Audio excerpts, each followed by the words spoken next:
Retomando então de onde nós paramos no vídeo anterior, em que estávamos discutindo o formulário padrão do FEMEA, com algumas ações que serão necessárias, é, nós tivemos uma visão geral do mesmo, e agora vamos entrar em alguns detalhes e em alguns exemplos, visando facilitar um pouco mais esse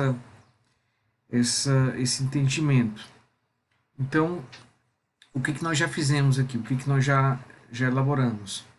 Nós já estabelecemos de um modo claro qual seria o processo que está sendo estabelecido, né? O processo já está identificado.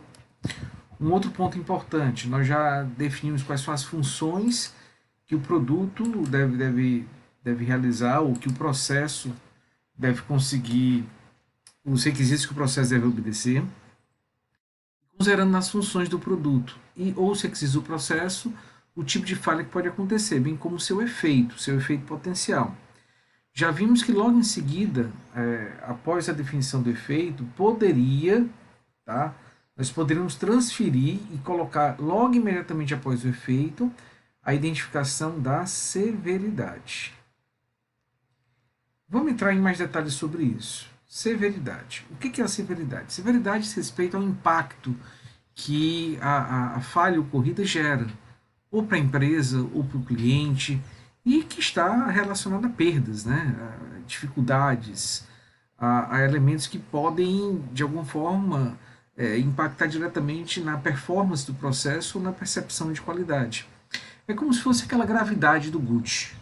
Tá? A severidade está muito relacionada ao conceito da gravidade do Gucci. A grande questão seria como nós chegamos em um número. Afinal, nós vamos ter que quantificar essa severidade para multiplicar com os outros indicadores e determinar o risco. Né? Bom, existe uma tabela, e aí, por favor, foquem atenção nessa parte de cima aqui que eu estou indicando. Essa parte superior da tabela seriam os graus de severidade. Percebam que ela nos dá indicações para permitir uma escolha, uma definição um pouco mais apropriada desse número. Né? Então nós temos a nota, esse índice da primeira coluna que vai para a nossa tabela, vejam que varia de 1 a 10. Nós temos uma descrição qualitativa dessa severidade, então ela pode ser mínima, ela pode ser pequena, ela pode ser moderada, alta, muito alta, e essas 5 categorias associadas a diferentes índices, e uma explicação do lado, para que nós possamos identificar com mais clareza a qual categoria a nossa falha, o seu efeito vai se relacionar. Então, uma severidade mínima é aquela que o cliente mal percebe que a falha ocorreu. Aqui está muito ligada ao cliente, mas a gente pode ampliar um pouco. O cliente mal percebe que a falha ocorreu e não gera nenhum impacto significativo para a empresa como um todo. Severidade pequena, há uma ligeira deterioração no desempenho com um leve descontentamento do cliente. Então o cliente passa a perceber, tem um pequeno descontentamento e o nosso sistema, o nosso processo passa a ter um desempenho um pouco pior. E aí, lógico, essa escolha entre 2 e 3 vai muito da equipe que vai preencher. Se percebe que essa deterioração é um pouco mais significativa da nota 2, da nota 3. Se ela é mais leve, ou seja, o impacto gerado, apesar disso, é pequeno, daria nota 2. Então vai muito da discussão e do próprio sentimento da equipe. Na moderada, acontece uma deterioração significativa do desempenho do sistema com descontentamento do cliente.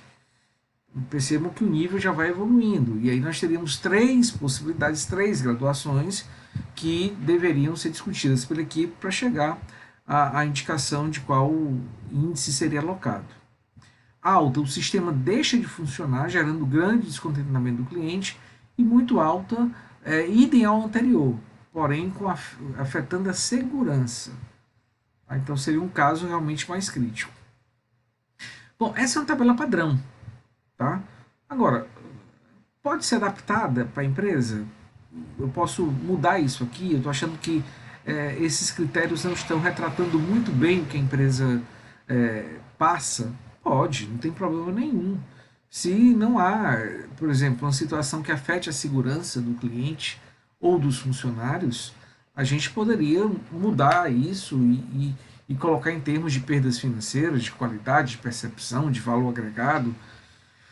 O importante é que, uma vez definido, uma vez estabelecido quais os critérios que a gente vai trabalhar para uma determinada empresa, que isso não seja modificado constantemente, né? Senão a gente perde totalmente a base de comparação. Então, em função da análise feita, em função da perspectiva em relação à falha, nós vamos escolher um desses índices e vamos então colocá-lo aqui na nossa coluna da severidade. Dando prosseguimento, nós precisamos identificar a causa da falha, até sugerir usar o causa e efeito em um anexo, tá, em um documento à parte, para que a gente tivesse uma determinação realmente muito clara. E sabendo quais são as causas e as causas prioritárias, que é o mais importante, vamos conversar sobre os controles que hoje são executados, que hoje são adotados. Tanto os controles em termos preventivos, quanto os controles em termos detectivos. Preventivo evita a ocorrência de falha. Então, eu tenho um processo controlado, com medidas que tentam evitar que essa falha aconteça. Então, a sugestão foi que esse índice ocorrência, tá, fosse colocado junto das medidas preventivas. E em relação à ocorrência, esse indicador representa a possibilidade, a probabilidade dessa falha acontecer. Nós podemos ter um processo que é praticamente isento de falhas, um Seis Sigma, por exemplo. Esse índice vai ser naturalmente muito baixo, porque a falha é um fato muito raro ela acontecer. Já tem processos que podem naturalmente ter uma ocorrência de falhas maior, mas à medida que eu vou adotando, à medida que eu vou utilizando medidas preventivas, essa possibilidade de ocorrência pode diminuir. Tá? Então são dois fatores que vão definir esse nível de ocorrência, essa possibilidade de ocorrência. Primeiro, o estado natural do processo, o modo como ele foi constituído, a sua confiabilidade, e segundo, medidas preventivas que são utilizadas. Isso é importante ficar claro, porque eventualmente vocês podem encontrar uma situação em que não haja medidas preventivas nenhuma, zero de medidas preventivas. Mas mesmo assim, o índice de ocorrência que seria colocado seria lá embaixo. Isso é possível? É. Por quê? Porque o processo em si pode ser muito bom. O processo em si pode ser muito confiável, fazendo com que aquela falha em questão que a gente está analisando raramente aconteça, mesmo sem nenhuma medida preventiva especificamente para ela. A própria natureza do processo conduz a isso. Bom, então, para que a gente possa preencher esse índice de ocorrência, nós temos a segunda tabela, essa aqui, que percebam, tem uma estrutura parecida, né? Só que agora trabalha de uma forma um pouco mais objetiva com essa proporção que está colocada aqui no meio. Então também são índices de 1 a 10. Quanto maior a possibilidade de ocorrência, maior a nota que vai ser dada, assim como quanto maior a severidade, quanto maior a gravidade da falha, maior a nota que vai ser dada. E as categorias também em número de 5 seriam remota, praticamente não existe chance dessa ocorrência se manifestar. E aí a gente está falando de uma proporção de 1 para 1 milhão. Ou seja, o Seis Sigma, que é 3,4 para 1 milhão, ele talvez tivesse colocado nessa categoria como pequena, como índice 2. Embora o índice 2 seja de 1 para 20 mil, a diferença é muito grande. Por isso que mesmo sendo de 3,4 para 1 milhão, a gente poderia ainda considerar o Seis Sigma como ocorrência 1. Então, pequena, na faixa de 1 para 20 mil, ou nota 3, 1 para 4 mil. Moderada, aí nós temos 1 a cada 1.000 unidades, né, a cada 1.000 atendimentos, 1 a cada 400, 1 a cada 80. Vejam como as grandezas vão se modificando. Alta, 7 e 8, pode ser 1 para 40 e 1 para 20. E muito alta, 9 e 10, 1 para 8 e 1 para 2. Ou seja, a cada 2 produtos, 1 tem falha.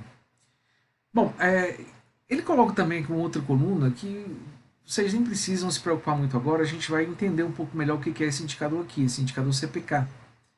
E esse indicador CPK a gente vai estudar na parte de capacidade do processo.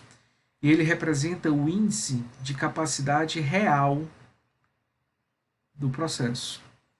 E quanto maior esse índice, maior a capacidade. E entendo capacidade como sendo a condição de um processo tem de se manter estável, ou seja, gerando resultados dentro do padrão esperado. Então percebam que para nota 1, para índice 1, o CPK é muito alto, acima de 1,67. Pequeno, CPK acima de 1, entre 1 e 1,67, moderada abaixo de 1. E lógico, né? Se a gente tiver índices muito altos, o CPK vai ser muito baixo. Por isso que foi colocado em branco esses dois elementos, porque perderia um pouquinho o sentido a gente trabalhar com esse indicador quando nós temos esses índices de ocorrência de falhas são realmente absurdamente altos. E aí nós chegamos ao último índice, que seria a capacidade de detecção, ou seja, uma vez que uma falha aconteceu, qual seria a chance de nós detectarmos essa falha? A sugestão foi nós termos uma coluna de controles detectivos, ou seja, ações são feitas num processo com o intuito de detectar a ocorrência de falha, e aí, em função dessa condição, nós daríamos uma nota, logicamente que balizado, auxiliado por essa última parte da tabela aqui embaixo. Então, também nós temos índices de 1 a 10, também são 5 categorias, mas ao contrário dos índices, os índices anteriores, nós precisamos inverter a lógica. Agora, quanto maior a chance de detecção, melhor para a gente. Então, o que vai acontecer? Eu vou dar uma nota menor, porque eu quero um risco mais baixo. Lembrem que a gente está analisando o risco. Então, o risco que vai ser calculado, ele é dado pela multiplicação da severidade, da ocorrência e da detecção. O que seria mais grave para uma situação qualquer? O mais arriscado, que seria lógico termos um risco mais alto. Aquilo que é mais severo, aquilo que é mais grave, aquilo que ocorre com mais frequência e aquilo que a gente não consiga detectar, que se acontecer vai passar, vai chegar até o cliente, isso é o mais grave. Por isso que quando a chance de detecção é muito pequena, nós vamos dar uma nota mais alta, entre 9 e 10. Ok? Então, os índices variam de 1 a 10, como eu falei, 1 a 2 muito grande, chance muito grande de detectar. Certamente essa falha será detectada, ela vai ser encontrada por alguém dentro da empresa. Seria como a gente estudou mais atrás, seria um custo de falha interno, tá? Certamente não chegaria até o cliente. 3 a 4 é uma chance grande, uma grande probabilidade de ser detectado. Ainda pode passar alguma coisa, mas vai ser pouca coisa, mínimo. Moderada provavelmente será detectado, mas já há uma possibilidade maior de passar. Pequena provavelmente não será detectado. Grande chance de chegar até o cliente. Muito pequena, certamente não será detectado, vai chegar até o cliente. Então, como é que a gente pode discutir para chegar de modo mais preciso nesses índices? Experiência das pessoas, conhecimento do processo e números, né?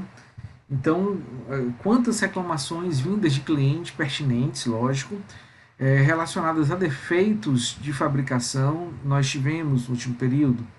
Qual o percentual disso em relação à nossa estimativa total de defeitos, em relação à capacidade do processo? Então, esses números, esses dados históricos que a empresa vem a ter, podem nos ajudar a estabelecer o índice mais correto.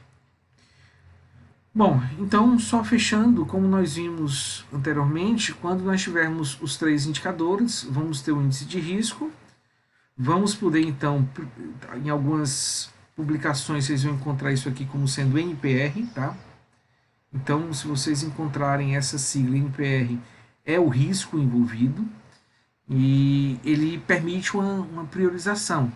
Em função dessa priorização, vamos definir ações para diminuir os riscos, logicamente concentrando naqueles riscos, naquelas causas, naqueles efeitos prioritários.